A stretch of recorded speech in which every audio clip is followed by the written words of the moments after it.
Inimbestigahan na ng Ombudsman at DPWH ang posibleng koneksyon ng mag-asawang Diskaya sa CLTG Builders, ang construction company na pagmamayari ng ama ni Senator Bongo. Live mula sa TV5 Media Center, nangunguna sa balita si Gerard de la Peña. Gerard, saan sisimula ng Ombudsman at DPWH ang kanilang investigasyon dito? Jiggy, tinitingnan na nga ng Ombudsman o titingnan na ng Ombudsman at ng Department of Public Works and Highways itong mga kontratang pinasok ng mga Diskaya simula noong nakaraang administrasyon. At ayon pa nga kay Public Works Secretary Vince Dizon, mismo mga Diskaya na rin ang umamin sa isang Senate Blue Ribbon Committee hearing na nagsimulang lumago yung kanilang negosyo noong 2016. Nagkausap na raw si Dizon at saka si Remulla simula nga ng sinabi ng mag-asawang Diskaya na hindi na sila may kipagtulungan kaugnay sa investigasyon nitong mga maanumalyang flood control projects. Sa panayam sa Storycon ng One News ay unang sinabi ni Ombudsman Remulla na lumago ang negosyo ng mga Diskaya matapos ang joint venture nila sa nitong St. Gerard Construction Corporation sa CLTG. Pakinggan natin ang naging pahayag ni Remulla at ni Dizon. Kinanong ko sa kanila yung CLTG. Ang sinabi sa akin, never nila nakilala yung Christopher Lawrence Bongo na CLTG, si Christopher Lawrence Tesoro ko. That's the initials of the person, the senator. Looking at their record, na puro selfie sila at puro picture sila with everybody they meet. You think it's possible? Ika nga sa Tagalog, matinik, tsaka madulas.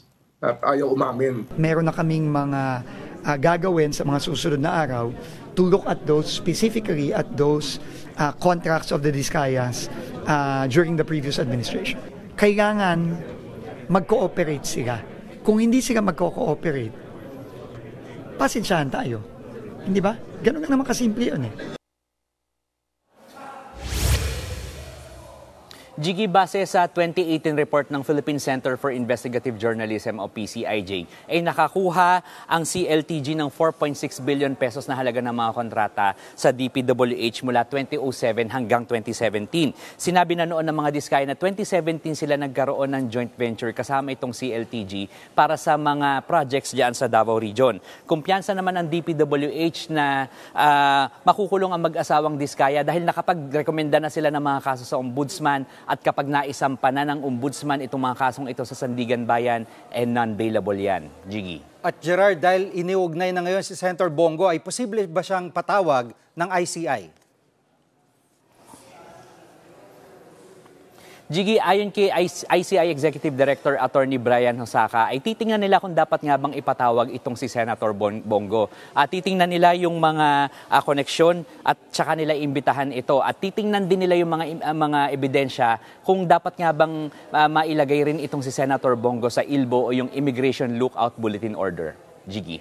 At kanina na pag-usapan sa ICI at ng iba pang mga ahensya na yung pagbawi sa ari-arian ng mga sangkot sa flood control scandal, paano raw nila ito gagawin?